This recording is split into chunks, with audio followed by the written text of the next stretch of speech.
Hi, I'm Marty Levinson. Welcome to the Northtown News Magazine. Hi, I'm Marty Levinson. Welcome to the Northtown News Magazine. Hi, I'm Marty Levinson. Welcome to the Northtown News Magazine. Come on, baby, don't you wanna go? Come on.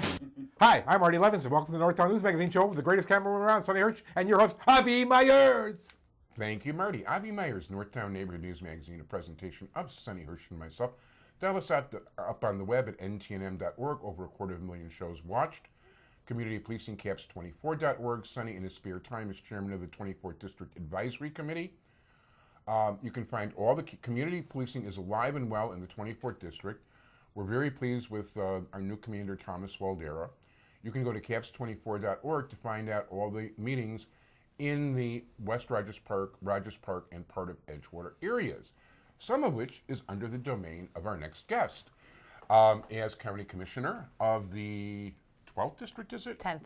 Sorry about that. No problem. Bridget Gaynor, how you doing? Nice to see you. Thanks for having me, Avi. First of all, thank you, and I want to thank Katie Sabo. Sabo. I do remember. She's right. not. How's it pronounced? Sabo. Oh, Sabo. Okay, because I know others with that same name who say Right. Sabo. Okay, so yeah, it's kind of like, well, my name the same way. Depends on who's pronouncing it where.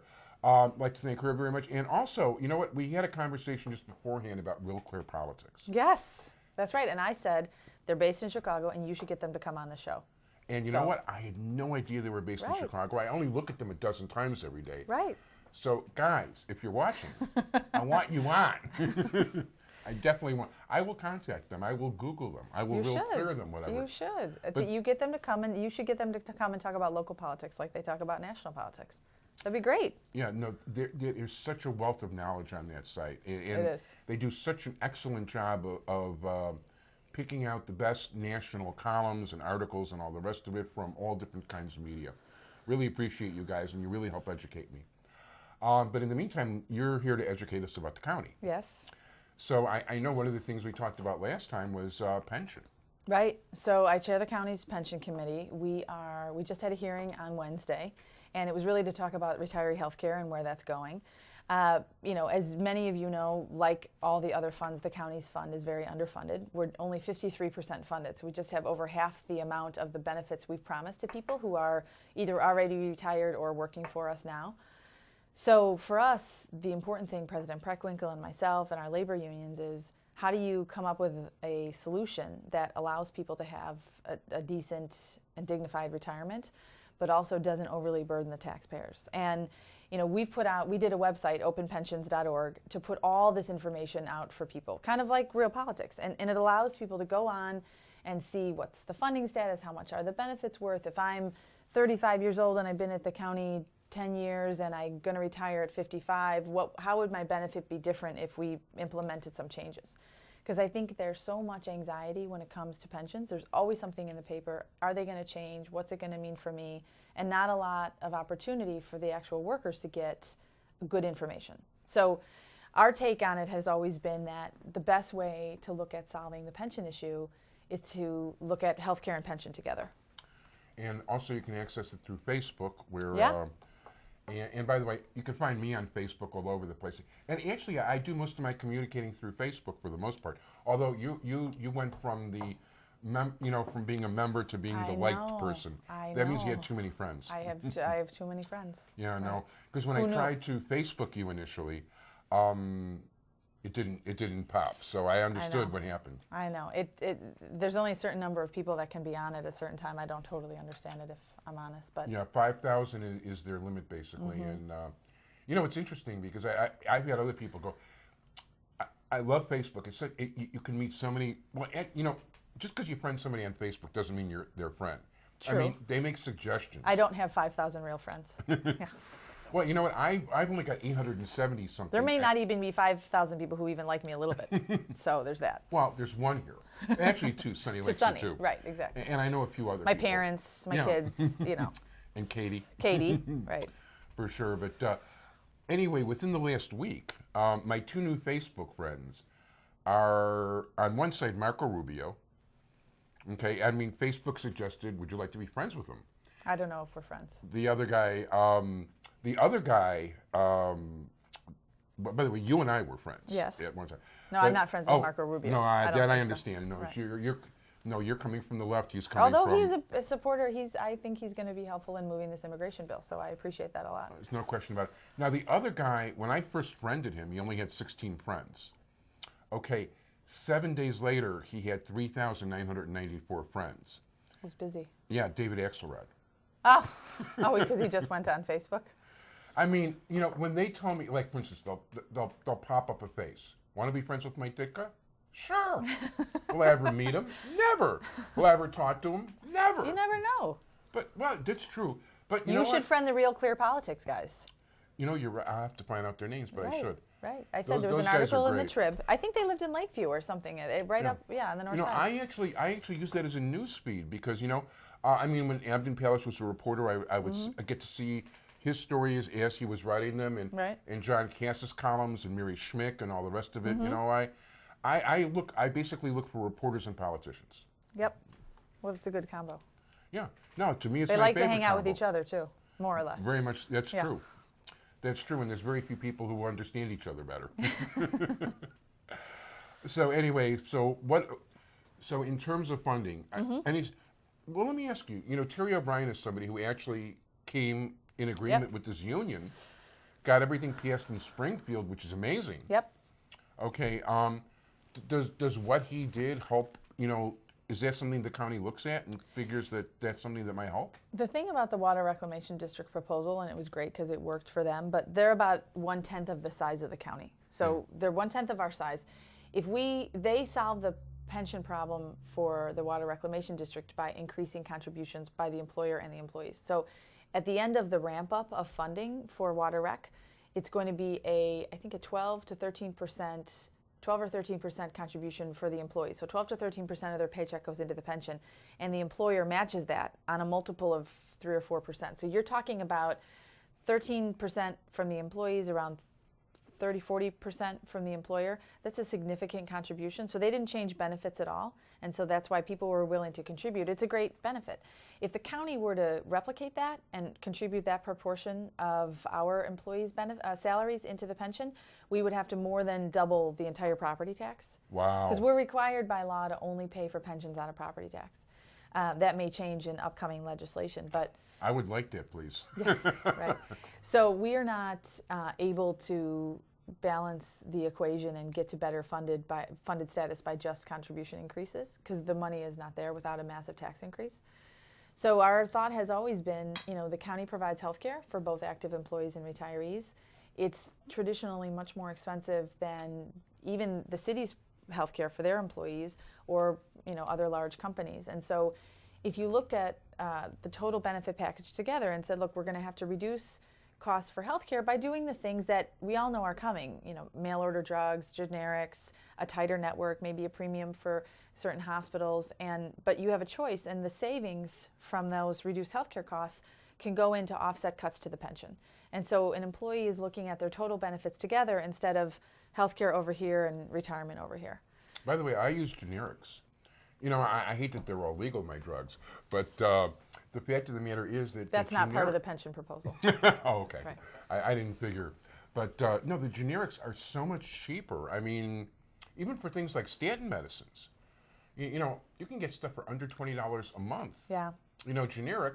And if you want the real thing, you could be paying $200 a month. Right, and the pension fund has made a lot of those changes for the retirees' medical care. We haven't seen those changes for active care, and I think that, look, all the employees know what's up. We've talked to, you know, I've been out with my colleague Joan Murphy talking to people about this issue, our employees, and people understand that you can't retire at 52 or 53 anymore, or even maybe 55. You know, that retirement age has to go up. They know that the benefit is worth contributing to, and they know that they're going to have to work a little longer, maybe get a little bit less, but it's going to be sustainable.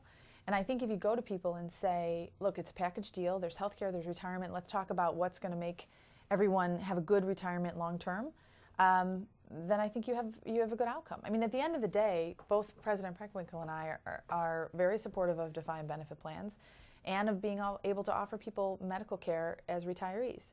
And those are two great benefits for people. But they're changing because people, the average person who is retiring from the county in the next couple of years has an 8-year longer life expectancy than when they started. And so the benefit has gotten bigger because people are living longer, which is great. Yeah, no, it's great that people are living longer. All I got to do is take a look around me.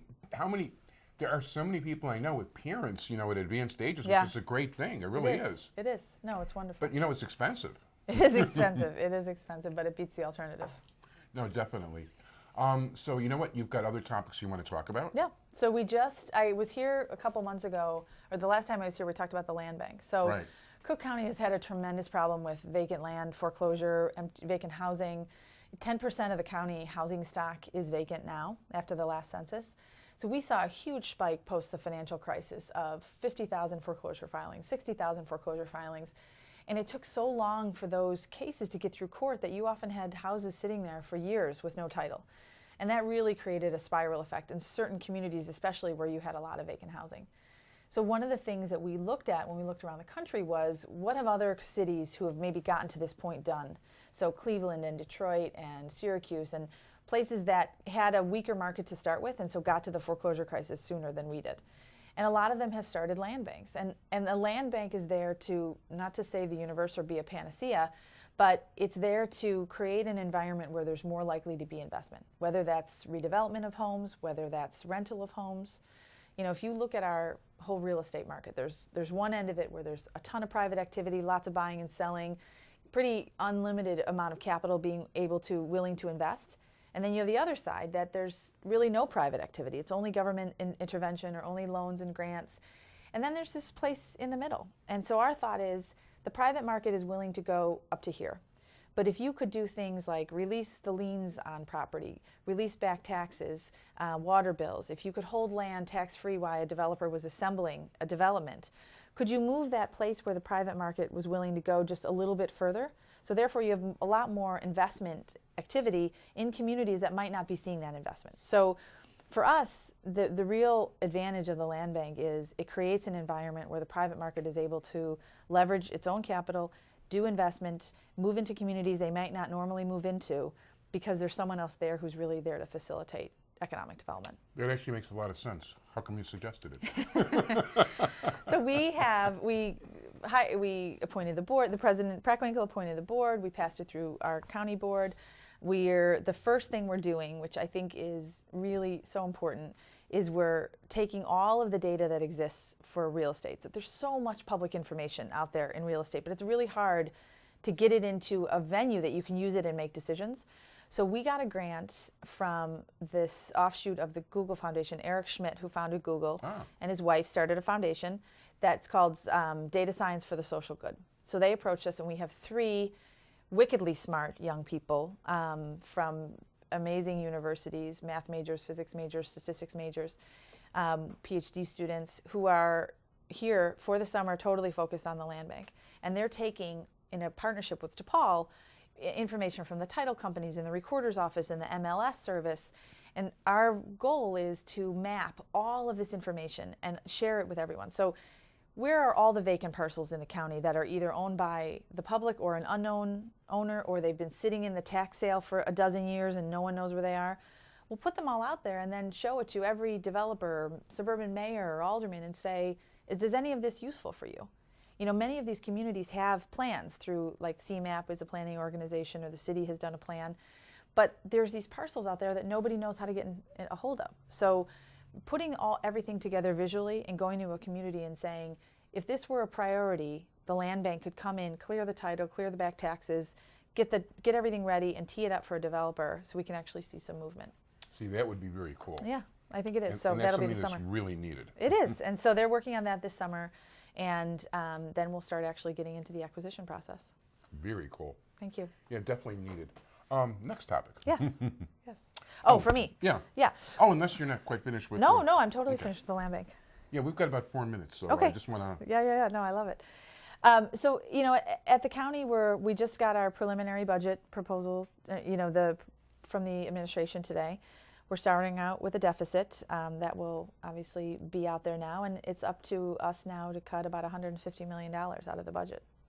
So hopefully there'll be ways to find that through efficiencies and cost cuttings and You know, the county is 80% of the county's funding is labor and it's people. So that will be a difficult choice to make, but How big is the annual county budget? it's $2.6 billion. So that's approximately 6%. Yeah, good math. That's a lot of people. It is. Well, it might not all be people. I mean, a lot of it is, you know, what are the things that we buy and can we buy them more efficiently? Yeah. Are there grants that you can get a hold of? If, you know, what's the long-term plan? The hospital has been the largest part of the county budget up until now, and they have done an amazing job of, they got a waiver to sign people up early for the healthcare exchanges. Yeah. They've done a great job, and they're starting to turn around. They had been operating in a deficit position for years, and they're starting to turn that around. So hopefully, as we move through the budget process, that number will become lower. Yeah, one of the things that was being talked about, because I did have every single county board presidential candidate on the show, and actually, you know, if I don't invite Toni Preckwinkle by a certain time, her people contact me and said, we need to get through to the Abbey fans. Yes, which is kind of absolutely. cool. But, you know, there was talk about the fact that there's so much money that you know, they don't even try, they haven't, in past administrations, they didn't even try to collect or try to see if there From the hospital? Yeah. Yeah, I mean, there was, you know, for a long time people thought of the hospital as, you know, it's a mission-based center. We're not going to ask people for insurance. We're not going to ask for payment. And even people who had insurance were never asked for it. And that's changing. Yeah, people don't realize how high some of the quality is. When my mom was in intensive care at Rice Hospital, which is a highly rated University of Chicago hospital, her intensive care nurses were basically like, that's about as high as you can get on the scale of excellent nurses, had both put in applications to the county because they were sick of being dictated to by insurance companies and wanted to do real care. Well, I mean, when you look at Cook County, I think one of the challenges, Dr. Raju is the head of the hospital, one of the challenges he has is the county has incredible care and services and staff and all of those things, but there are certain things like maybe, you know, immunizations or checkups or things lower on the scale that they shouldn't be doing because it's just too expensive for the county to do them. So maybe the federally qualified healthcare centers, the community clinics. I mean, to be honest, the minute clinics at Walgreens or CVS, I don't know if you've ever used one of those. I mean, I thought I had strep, so did my daughter.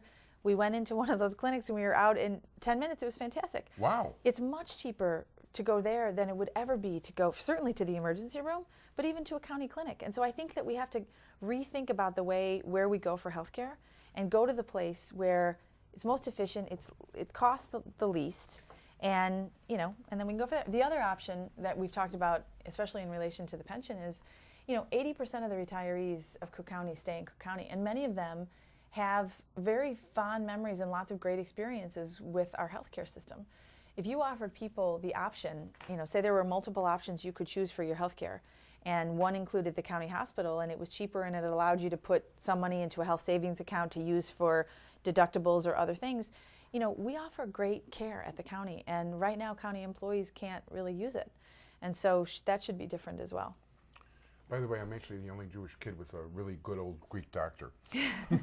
And I love the guy, and he's terrific. So, and I don't, well, whatever. Sorry, I'm not plugging you. I don't think he's watching the show anyway. He's probably working. At this point, I want to thank you very much. You're welcome. I wish you'd come on more often, because frankly, you enlighten the hell out of us. Anytime. Well, you should know I invite you a lot, but you're, you know, unfortunately, you're trying to do your job. I know, that job, it always is getting in the way. Definitely gets in the way. Yeah. But I want to thank Katie Sabo very much. Yep. And she's always a terrific help. I want to thank my entire technical crew, Sonny Hirsch. But this isn't actually the end of the show. Stay tuned, because Ahmed Khan, local activist in the 50th Ward, is going to be on next. Bridget Gaynor, Commissioner, 10th District. Always a pleasure, Thank and you, please Abby. come back more often. Thank you. I appreciate it.